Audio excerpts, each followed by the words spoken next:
ಹುಬ್ಬಳ್ಳಿಯಲ್ಲಿ ಇಂದು ಮತ್ತು ನಾಳೆ 2 ದಿನಗಳ ಕಾಲ ನಡೆಯುತ್ತಿರುವ ಗಾಳಿಪಟ ಉತ್ಸವಕ್ಕೆ ಕೇಂದ್ರ ಸಚಿವ ಪ್ರಹ್ಲಾದ್ ಜೋಶಿ ಪ್ರಸ್ತುತ ಅಂತಾರಾಷ್ಟ್ರೀಯ ಗಾಳಿಪಟ ಉತ್ಸವಕ್ಕೆ ಚಾಲನೆ ನೀಡಿದರು. ಹುಬ್ಬಳ್ಳಿಯ ಕುಸಗಲ್ ರಸ್ತೆಯ ಹೊರವಲಯದಲ್ಲಿ ನಡೆಯುತ್ತಿರುವ ಗಾಳಿಪಟ ಉತ್ಸವಕ್ಕೆ ಗಾಳಿಪಟ ಉತ್ಸವ ನಗಾರಿ ಬಾರಿಸುವ ಮೂಲಕ ಚಾಲನೆ ನೀಡಿದ್ದಾರೆ ಪ್ರಹ್ಲಾದ್ ಜೋಶಿ ಹಾಗೂ ಸಭಾಪತಿ ಬಸವರಾಜ ಹೊರಟ್ಟಿ.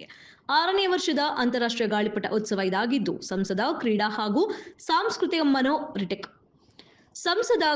ಹಾಗೂ ಸಾಂಸ್ಕೃತಿಕ ಮಹೋತ್ಸವದ ಅಂಗವಾಗಿ ಗಾಳಿಪಟ ಉತ್ಸವ ಕಾರ್ಯಕ್ರಮ ಅದ್ದೂರಿಯಾಗಿ ನೆರವೇರಿದೆ. ಕಾರ್ಯಕ್ರಮದಲ್ಲಿ ಶಾಸಕ ಮಹೇಶ ತೆಂಗಿನಕಾಯಿ, ಎಂಎಲ್ಸಿ ಪ್ರದೀಪ್ ಶೆಟ್ಟರ್ ಸೇರಿದಂತೆ ಅನೇಕ ಗಣ್ಯರು ಉಪಸ್ಥಿತರಿದ್ದರು. ಅಂತಾರಾಷ್ಟ್ರೀಯ ಗಾಳಿಪಟ ಉತ್ಸವ ಹಿನ್ನೆಲೆ ದೇಶ ವಿದೇಶಗಳಿಂದ ಆಗಮಿಸಿದ್ದಾರೆ ಪಟುಗಳು. ಕಾರ್ಯಕ್ರಮ ಹಿನ್ನೆಲೆ ಶಾಲಾ ಮಕ್ಕಳಿಗೆ ವಿವಿಧ ಕ್ರೀಡಾ ಚಟುವಟಿಕೆಗಳನ್ನು ಕೂಡ ಆಯೋಜನೆ ಮಾಡಲಾಗಿತ್ತು.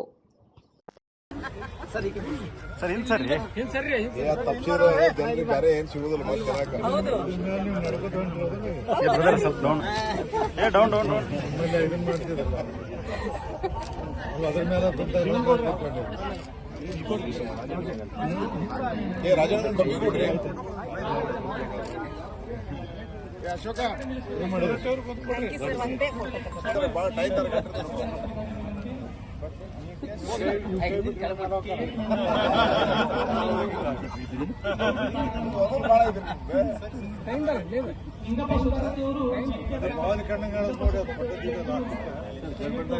ಕೈ ಹಿಡಿತೀವಿ ಗಡ್ಬಡ ಆಗ್ಬಿಟ್ರೆ